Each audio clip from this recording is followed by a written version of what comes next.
It's difficult to pinpoint one investor story, as I have probably dozens going through my head right now around investors retiring early as a result of their investments with us, or taking a dream holiday that they didn't think that they would be able to take.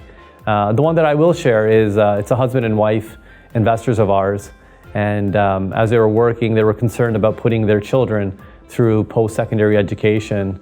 And after their investment with Skyline, they were able to not only put both of their children through university, but they were able to do that with the distributions that their investments were yielding, and they were able to do that with taking on no debt.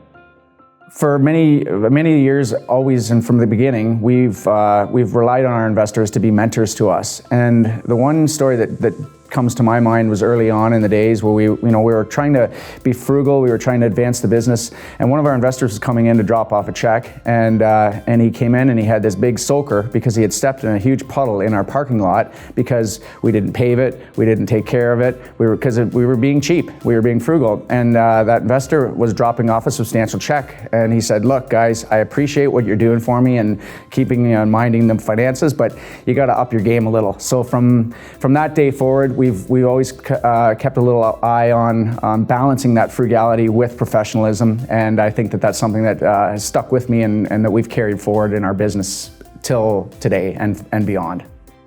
I remember an investor story. It was back in the Skyline Equities days, so before the REITs, and we were having our AGMs.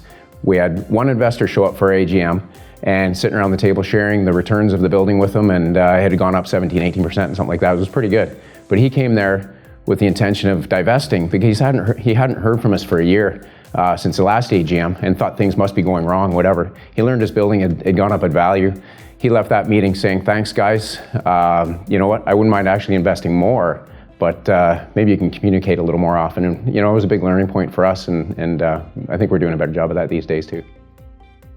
Early days, the only investors we had were friends and family. And I remember a difficult conversation with my brother Bob, who helped us to invest in our very first home. And having a difficult conversation with him, calling him and saying, "Bob, I think I've made a mistake." And then flashing forward several years to when he was retiring from hydro, him wanting to invest his entire pension with us. And me asking him, "Okay, what gives you the faith to invest that kind of money with us?" And he said, "It's those early mistakes and the fact of the elbow grease that you guys put into this business that gives me all the faith in the world that you'll do good things with my money." Well, I'm sure all of us have a myriad of investment stories that investors have shared with us that just are difficult to put your thumb on and determine what is your most favorite. Today, my most favorite is an email that we got from a couple. It was a shot of themselves down south on a beach, and we had no idea what this was, and then there was a thank you. Thank you for facilitating early retirement, for them to be able to get up in the air and travel and enjoy life much earlier than they anticipated, and they put that as a testament to the investments that they had placed with us over the years. It's a great story, and it gives us great pride.